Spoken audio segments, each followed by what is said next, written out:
Gunn gave a bunch of DC updates this week here, talking about basically Pattinson is not the DCU Batman. Clayface has James Watkins as a director. That is confirmed. No full script for the Batman Part 2, and the Penguin Season 2 is in some doubt as well, which is really surprising with some of the stuff that we have heard about that particular project. Also, let's see what else we've got here. Also, there was rumors, there was stories about they're aiming to do 7 projects a year. Swamp Thing is waiting on James Mangold. Waller and the Authority might be shelved, possibly. Sergeant Rock's still looking for its lead.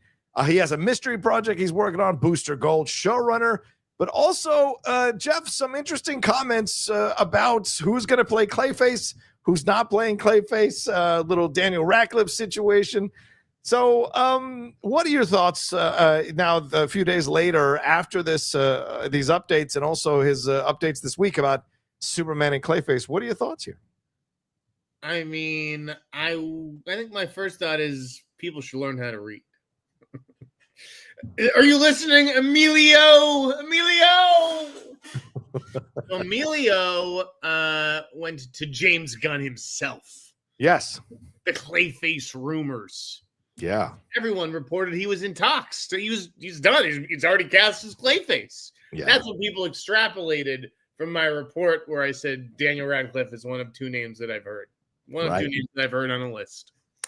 Well, I'm glad James Gunn said it's 100% false. We haven't considered Daniel Radcliffe at all. This is what he said. As we confirmed the other deal, we're closing a deal with James to direct because we don't have a director yet. We haven't even started the casting process. Daniel is great, but we certainly haven't talked to or considered him. So this one is 100% false. You know what, James? Maybe you should. Maybe you should consider Daniel Radcliffe because Daniel Radcliffe is the one who kept the fucking lights on at Warner Brothers Pictures for the last 15 fucking years. I love how he's like, well, we haven't even closed the deal with James Watkins, so we haven't even talked about casting. We don't do that here. We wait until deals are closed with directors and then we talk about casting. Except for one of the 2 movies that we've cast, Supergirl, which had an actress before it had a director. That's true. So James Gunn, I mean, it's just like everything out of this guy's mouth, I can poke a hole in it. He's just so bad at like boxing himself into answers that he does not need to give.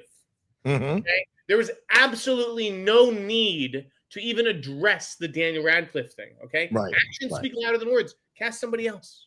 What happens if you offer it and the next 40 guys pass on it and you're now at offer number 41 and that's Daniel Radcliffe and you need Daniel Radcliffe, but now you're on record as saying, oh, he's great, but we haven't even thought about, haven't even considered him. You haven't considered him. First of all, this is bullshit. The idea that he hasn't had a conversation about casting as if James Watkins, like, what is he even going in there to pitch? I mean, the script is done. So the idea that they didn't talk about casting and James isn't like, well, looking back on my career, who do I have a relationship? Who trusts me? Yeah. The whole thing is just fucking absurd. Now bring up I'm gonna reveal the other name that I heard for Clayface. Jeff, I find that hard to believe because he said in the press conference himself that he has been he has talked to a lot of people, and just because they talked to him doesn't mean they're going to do it. Now he's saying that they haven't talked to him at all. Like, I just don't get it. I have been right about hundreds, if not thousands, of stories over the course of my career, and I certainly don't need James Gunn to be the fucking arbiter of my credibility. Okay, James Gunn should go and focus on making a good fucking movie. Okay, because I'll tell you the other thing. I put out that newsletter the other night where I mentioned that I heard good things about Superman, that things were improving, that the internal cut was improving. You know what? I got a call from my best source after that newsletter. He said, great newsletter tonight. You had one thing wrong. Ooh. And that's about Superman, which I continue to hear is terrible. Wow. Wow. I can be a nice guy or I can be a fucking asshole. And I've been pretty nice.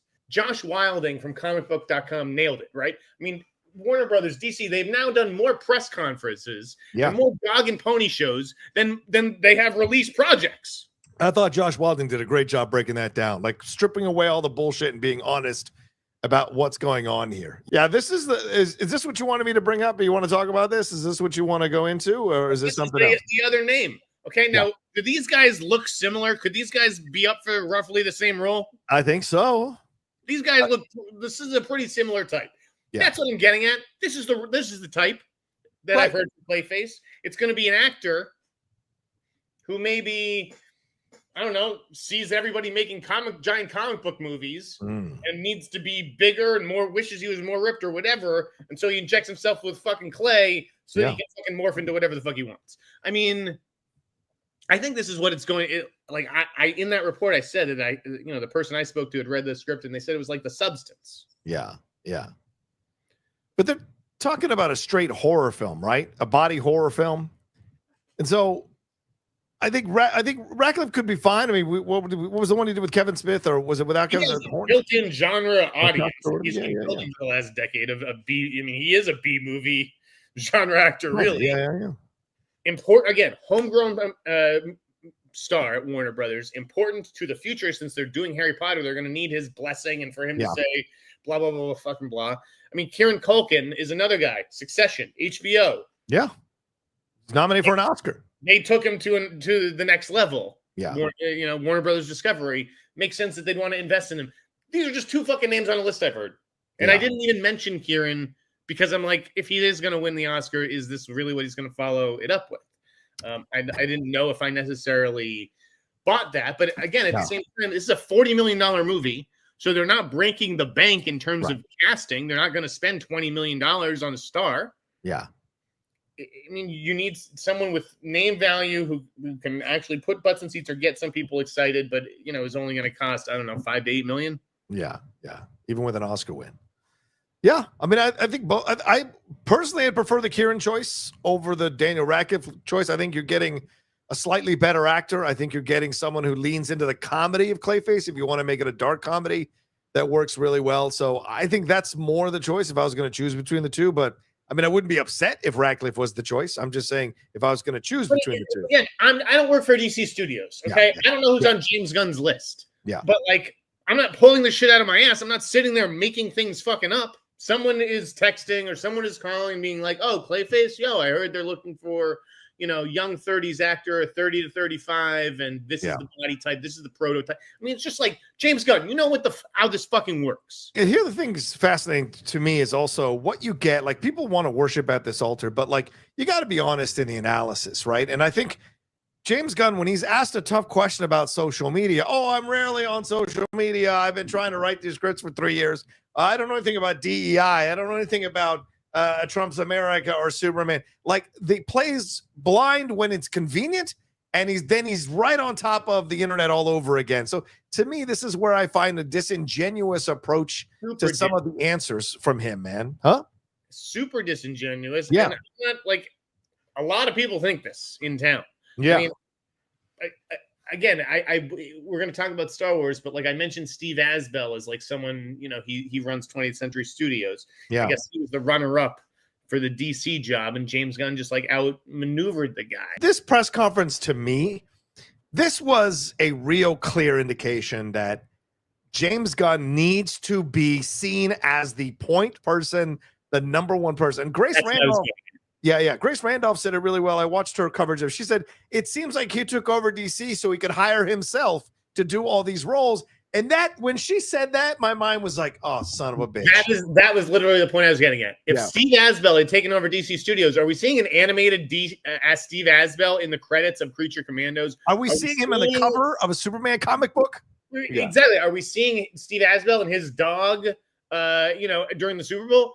Like, it's too much. And I get that David Corenswet is an unknown and that James Gunn is the face of DC, and he may be the most famous thing that they have going for it. But like, this may have been a bad bet after all. I just think that his ego is getting the best of him. I think there's frustration here. I think he thought he found the secret formula. I think he said, I saw what Kevin did wrong. I know what I'm going to do. Once I get in charge, I'm going to do this, this, and this.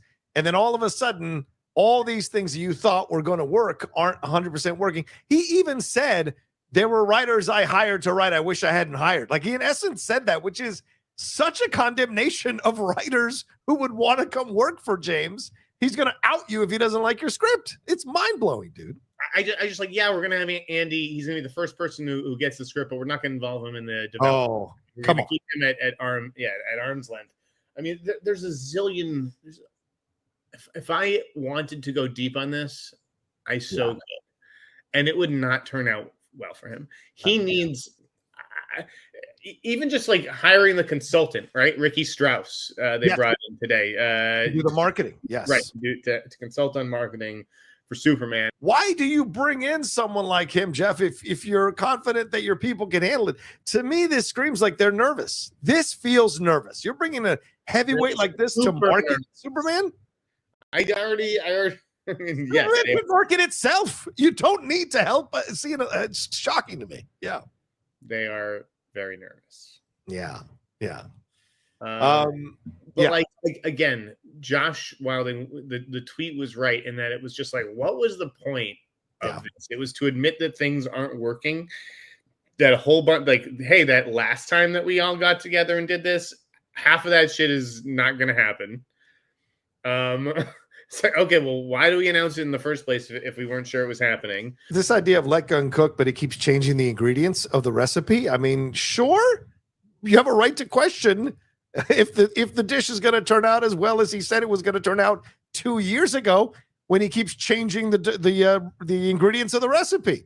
There's a fair point to let him cook, but if he's taken 2 years to cook and then maybe 3 or 4 or 5 till we get the Batman Part 2, if that even happens. Do they have a finished script? They're saying they don't have a finished script, but they've seen what they've liked, which is a great way to play both sides. So yeah, exactly. I have no idea. That's the other thing that my sources keep stressing to me is that the Batman Part 2, whatever's going on with Reeves, that's not James Gunn. Yeah. It's not his purview. That is a Pam Abdi, Mike DeLuca project, apparently. Fair point. Yeah. Which doesn't make sense because it's TV, so I'm like, wouldn't it be Casey Boyce? But anyways, yeah. I think that DeLuca and Abdi have a lot of say and influence still. I don't know if there's some sort of power thing going on with them and James Gunn. Yeah. By the way. And it's like, oh, I mean, I'm just like speculating on that. I didn't think about that. I think that is entirely possible. Wow. Okay. Again, it's like, yeah, I know you're James Gunn and you did 2 Guardians of the Galaxy movies, but like, this is Mike DeLuca, who's been an executive making great movies for like 30 years. Right. So, I mean, everyone's rooting for this guy. Everyone wants this guy to work. Everyone was excited by the hire, and little by little, he's just become the bully in the sandbox who people don't like. He's fucking growing on people. Like wearing on them. Yeah, I agree. If your career doesn't depend on kissing this guy's ass, you can actually see what's going on and be clear-headed about what you're seeing and how he's presenting it. Because